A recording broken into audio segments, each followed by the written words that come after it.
There's a place in Greeley that helps people face something that none of us can avoid. It's a place of hope, exploring something that can be difficult. And as Mitch Jelniker reports, it's a place made possible because of a 7Everyday hero. In American society, we don't do grief very well. For that reason, the Community Grief Center in Greeley was born. It's open to anyone at no charge. We'll get calls from somebody that's, sitting at a stoplight, seeing our ad and say, I lost my son 10 years ago and I think I need help because I'm just not doing well with it. We are a nurturing place that welcomes grief, and we help you on your grief journey. Debbie Baker is a clinical psychologist who helped start the Community Grief Center. I really want to stress, we are not a counseling center, we're a companioning center. It's their grief journey and we go alongside with them. That may mean gathering in a group to talk about loss, or just listen to how others are dealing with it. What happens is they start helping each other through it because they can understand each other, because they've experienced the same thing. People from 5 to 105 come to this nonprofit and leave feeling better about something that few know how to discuss.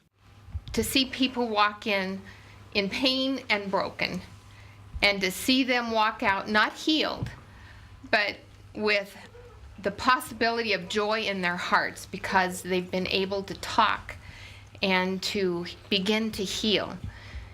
It's why I do this. This is a passion for me. Debbie's faith and military background have taught her about the circle of community and about meeting others on their journey. I'm a woman of faith, and we are non-secular here, which works really well because some people come in and don't have faith and we meet them there. Some people come in and they're really angry at God and we meet them there. Some people come in and say, I'm only here because of God, and we meet them there. I'm Mitch from Denver 7, and we are here, as well as half the town of Greeley, for you because of all you've done to reach out and help others in the community. Denver 7 would like to honor you as a 7Everyday hero.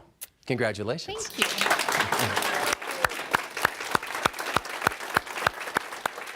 And to learn more about the Community Grief Center in Greeley, just go to thedenverchannel.com and click on our community section, and then 7Everyday Heroes. So heads up, you've got one more day to eat at Bissetti's. After nearly 40 years in Fort Collins, the restaurant is closing for good tomorrow. Its owners have decided now's the time to retire. The restaurant's entire staff, though, was offered job interviews at another restaurant that opens next month. And now is your time to start planning out Denver Restaurant Week. Menus for all participating restaurants are live. So excited for this. Restaurant Week is February 23rd to March 4th, and more than 20 restaurants across the Front Range are being featured this year. There are 3 price ranges, $25, $35, or $45. Make reservations because it can be hard to just walk in and get seated, of course. And right now on thedenverchannel.com, we have a link where you can check out the menus to pick the place that's just right for you. Usually a good deal. All right, sure, it is Sunday, but can you blame us already for making weekend plans? The Denver Art Museum will host its first free Saturday on February 3rd. You are invited to check out the museum's new family space, a walk in the woods, where kids can make art-themed, animal-themed art, that is, to take home. And tonight was the biggest night in music as the 60th Grammy Awards took place at Madison Square Garden in New York City, the first time it was not in LA since 2003. And this year, stars took the opportunity to voice their opinions on several political topics, on everything from President Trump to DACA to gender equality. And as for the big winners of the night, Bruno Mars topped the list by far with 6 wins. He won Record of the Year and Album of the Year for 24 Karat Magic and Song of the Year for That's What I Like. And Alicia Cara got the award for Best New Artist. And coming up, game-winning hero. It's the shot that one freshman made that earned him the title of ESPN's Play of the Day. So you can go ahead and call this kid the hero of the game. This freshman basketball player from Illinois who was able to shoot the game-winning three-pointer from the opposing free throw line, as expected, though, right? The crowd goes wild. His shot was even named ESPN SportsCenter's top play of the day. And very deserving of that. That's pretty crazy. Look at the crowd. Going nuts. Oh, my gosh. That never happens. He'll remember that forever. Yes, he will. As well as parents. Cool. And right? Stacey, you've got the play-by-play of the weather. Yes, we are going to have temperatures in the 50s tomorrow. It'll be nice and dry and mild, and then even warmer on Tuesday, 65 for a high. Then we have a cold front coming through Wednesday and Thursday, even potentially into Friday, but we'll have some light snow throughout the area, and those highs only in the mid to upper 30s. So we'll go from tank tops to down jackets all in 7 days. Per usual in Colorado. Thank you, Stacey. So coming up, Von Miller of the Broncos was dancing after the Pro Bowl today. He was the defensive MVP. Lionel has all the action. And the Broncos got a look at potential quarterbacks at the Senior Bowl this week. You'll hear from John Elway, Troy Rank, Woody Page, Lionel, all standing by next for Xfinity Sports Extra. Welcome to Xfinity Sports Extra. We have 4 types of bowls to talk about tonight. Super Bowl, Pro Bowl, Senior Bowl, and the Toilet Bowl, where the Broncos ended up this season. I know, it's harsh, it's nasty, but it's true. So now we're going to talk about the quest for a quarterback and going from the Toilet Bowl back to the Super Bowl.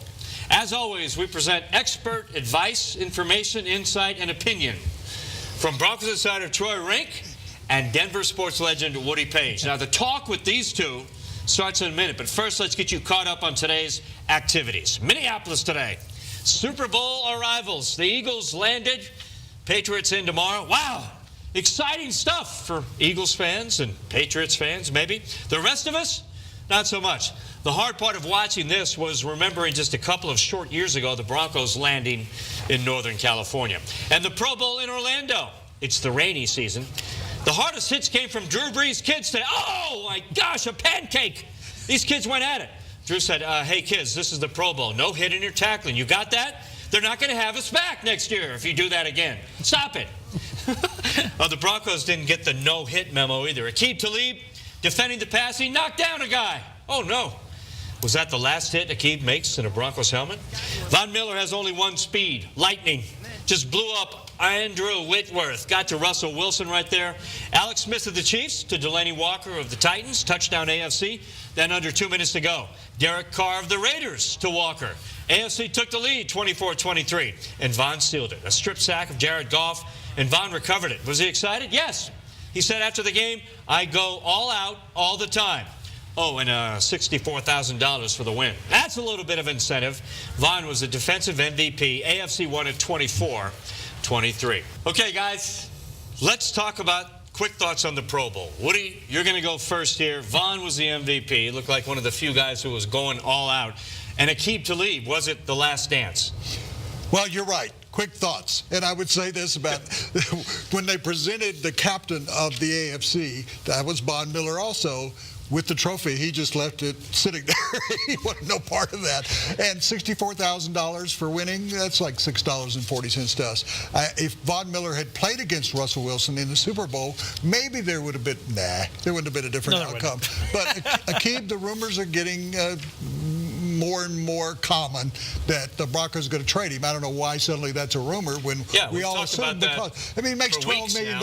If they trade him, they have dead cap money of $1 million. Right. That is a starting point for trying to get the salary cap from about $24 million up to close to $50 million. Then you can do some explosive dealing during the offseason. So that's what I take from the Pro Bowl. Nothing. Well, you know, Von Miller plays hard. I appreciate that. I mean, the Pro Bowl, let's be honest, it means nothing. There's no tackling. There's no contact. Essentially, it's flag football. Fine. But he still plays hard. I appreciate that. In the case of Aqib Talib, there still is a sliver of possibility that they could restructure and keep him. The issue is this. If they don't think they're a contending team, is this a good fit for Talib? He was not happy last year as the losses started to pile up, and they're not going to play Woody 3 cornerbacks, $30 million. Right. So he'd have to restructure. And this idea they're going to release him, he has trade value. His contract's very reasonable, Lionel. You could trade him for something. You can't. I would be, for me, silly if they just released him. Well, I take from the Pro Bowl that Drew Brees' sons are going to be good players at some point in the future. All right, let's jump to the Senior Bowl. The Broncos coaching staff coached the North team this week in Mobile, the Paris of the South, the city of southerly love. It's gorgeous. Of course, all eyes on the quarterbacks. Baker Mayfield, the king of swagger from Oklahoma. Josh Allen, the strong arm from Wyoming.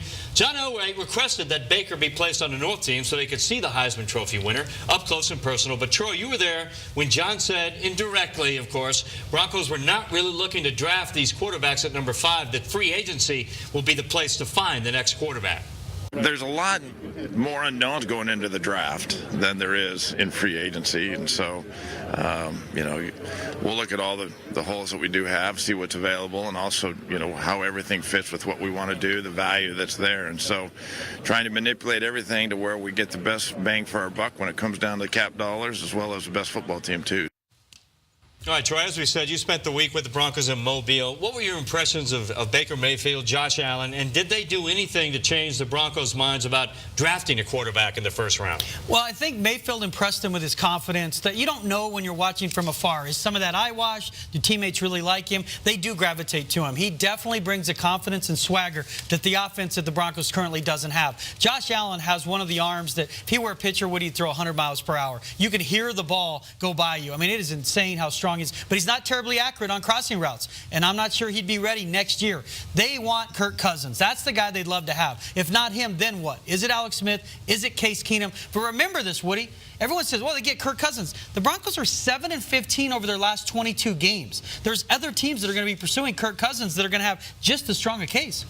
In regard to the two quarterbacks, I think, and I was telling Lionel upstairs, that I just think that Baker is showing his upside, that he has been in a program where he played against tough competition on the road, beating Ohio State, that the guy does have the mindset to play in the NFL. Does he have the body that can withstand all the pressure for years? Josh Allen, to me, has a much higher threshold over a period of time. He is like John Elway. The Elway I saw coming in the league in '83, watching him at Stanford the year before, but he wasn't accurate. I went back and looked at his numbers. His numbers weren't overwhelming when he was in college, and when he got here, he was a guy who was in the middle 50s for 5 or 6 years, and they didn't get anywhere. So if John Elway were to come out and say, we're going to draft a young quarterback, you people are just going to have to deal with us for 2 or 3 years. Exactly. I think people in Denver would put up with that if they thought it was a quarterback that had John Elway kind of potential.